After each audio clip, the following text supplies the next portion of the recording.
asupan protein Anda setiap harinya? Nah, ini yang akan kita bahas di dalam konten ini ya. Jadi banyak pelaku diet mengeluh ya, saya kalau mau diet harus makan protein, waduh mahal-mahal, bayar berapa, beli berapa, harus keluarin uang berapa. Jadi mereka terhambat dengan alasan seperti itu. Nah, dari sini kita akan bisa tahu sumber-sumber protein perlu keluar biaya berapa. Pilih hewani atau nabati, kita akan bahas dua-duanya di sini. Saya Joe Poanfu, bisa dipanggil nama JP atau Joe. Ya, mari kita lihat biaya protein sehari-hari yang kita perlu keluarkan. Anda penasaran? Protein salah satu makronutrisi yang diperlukan oleh tubuh setiap harinya. Ada di dalam protein yang disebut dengan asam amino esensial yang perlu dicukupi setiap harinya.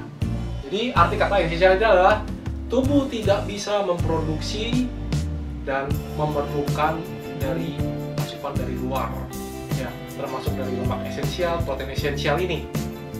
Oke.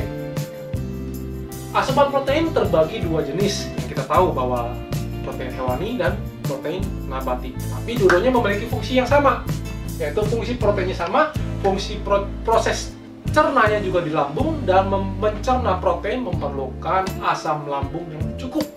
Ya, tidak mungkin diproses di usus sebelum diproses di lambung tentunya ya, karena diurainya, dipecahnya memerlukan asam lambung tadi. Jadi fungsi protein pertama adalah membangun sel jaringan, kedua memperbaiki sel jaringan, memelihara struktur tubuh, seimbangkan kadar pH di tubuh, seimbangkan kadar cairan, bahan dasar hormon, bahan dasar antibodi, bahan dasar enzim, bahan untuk pertumbuhan tubuh kita, pertumbuhan otot, sel, bahan pemulihan operasi, cedera, dan sebagai alat transportasi nutrisi. Oke.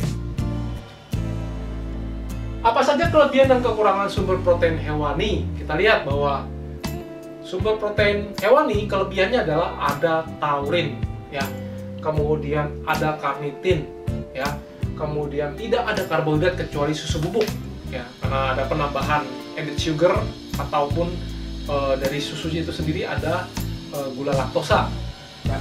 Asam amino lengkap, zat besi tipe Heme, dan kalorinya rendah, ya. Kemudian minusnya adalah adanya bau amis. Banyak orang kurang begitu suka menyukai daging karena adanya bau amis atau bau darah. Kemudian harganya lebih mahal, ya. Kemudian juga takut karena berkolesterol, takut dengan lemak jenuhnya. Jadi kita tahu bahwa itu minusnya. Oke. Dan apa saja kelebihan dan kekurangan dari protein nabati? Plusnya ada serat. Ya, setiap protein nabati itu ada seratnya. Kemudian harga lebih murah, tidak ada kolesterol sama sekali, ya, dan proteinnya sedikit lebih tinggi dibandingkan protein hewani. Nah, minusnya adalah dia mengandung karbohidrat yang tinggi, ya, tidak ada protein nabati yang tidak mengandung karbohidrat. Asam fitatnya memblokir nutrisi esensial, ya, seperti kayak magnesium, kalsium, zat besi, zinc, ya. Zat besinya tipenya non-Heme, ya. Non-Heme itu memerlukan bantuan vitamin C supaya bisa diserap lebih baik. Kemudian asam aminonya tidak lengkap kecuali kedelai dan quinoa. Dan kalorinya sangat tinggi, hampir 2 kali lipat atau bahkan 2 kali lipat dari kalori dari sumber hewani, protein hewani. Lemaknya pun juga tinggi, omega 6 lebih tinggi lagi dibandingkan protein hewani. Oke, kita lihat daftarnya ya. Seberapa mahalkah harga protein hewani di Indonesia? Kita lihat di sini, ini per berat 100 gram mentahnya. Ya, sapi paling tertinggi di sapi dia proteinnya 22 gram, kalorinya 131 dan harganya sekitar 17.000 per 100 gram. Jadi 170.000 per kilogram. Ya, harga bisa naik turun ya. Ini hanya perkiraan saja, acuan. Kemudian ada ikan, ada babi, ada ikan bandeng, kambing, ikan kembung, ikan nila, bebek, sampai paling terakhir ada di putih telur yang paling murah, di dengan kandungan 10,9 gram protein dengan 48 kalori paling rendah dan dengan harga sekitar Rp1.500. Ini putih telur curah ya, yang biasanya sering banget Pak Fitness cari, berburu di toko-toko seperti toko roti ya. Dan susu UHT hanya susu segar ini ya, mewakili susu segar ini proteinnya 3,2 gram dengan kalori 60 dan harganya 3.000 ya. Jadi ini bisa Anda lihat acuannya, telur bebek juga lebih mahal daripada telur ayam, telur puyuh, ya ada paha ayam, dada ayam, ya ini dada filet ya. Dan paling tinggi memang di dada ayam di 23 gram protein. Ini yang berat mentah ya, ditimbang dengan secara mentah. Sekarang kita lihat seberapa mahalkah protein nabati di Indonesia. Per berat 100 gram mentah ini bentuk kering ya, bukan bentuk basah. Jadi kita lihat bahwa kedelai proteinnya sangat tinggi dibandingin tadi rata-rata di protein hewani itu di sekitar 20-22 gram ya. Sedangkan di sini kita bisa lihat kedelai di 36 gram protein per 100 gram berat kering. Kalorinya 446. Ini mencapai ada 3 kali lipat dari kalori dari daging sapi ya. Dan ini harganya cukup murah, Rp1.200. Kacang tanah di 26 gram, kalorinya di 567, Rp6.000 ya. Sampai kacang air cheese ini kacang air cheese itu kacang hijau, biji pumpkin, kacang merah, biji bunga matahari, almond, kacang Arab itu chickpea atau garbanzo beans. Kemudian ada tempe di 18 gram protein di Rp1.300.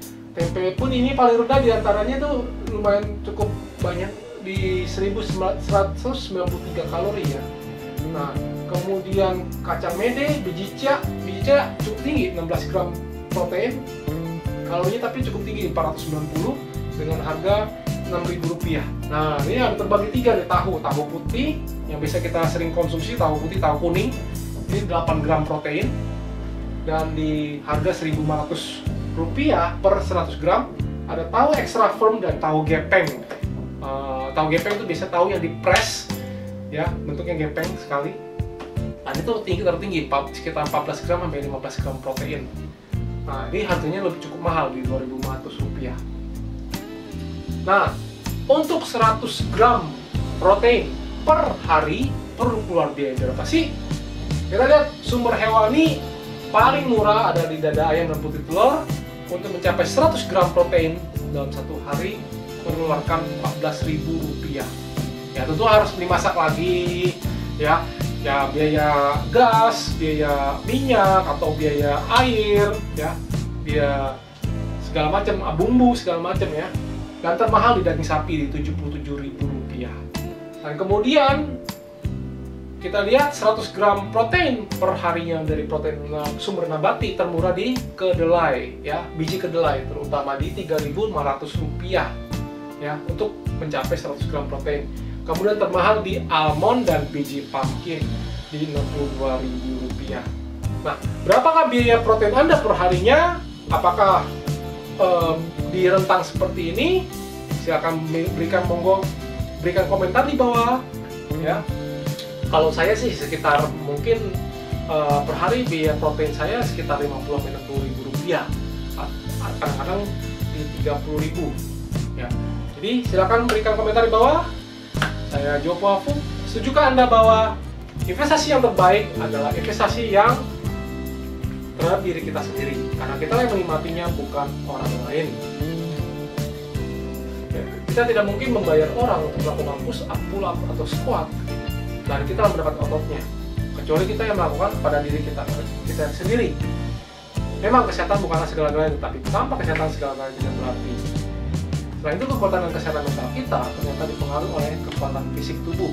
Oleh karena itu, kita harus melatih fisik kita supaya kita bisa mengatasi segala tantangan dalam hidup kita.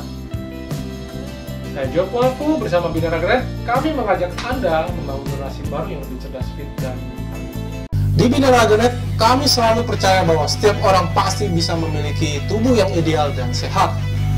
Dengan subscribe, like, dan share video ini, Anda turut membantu membangun Indonesia sehat dan kuat. Salam Jelas Fitness, saya JP.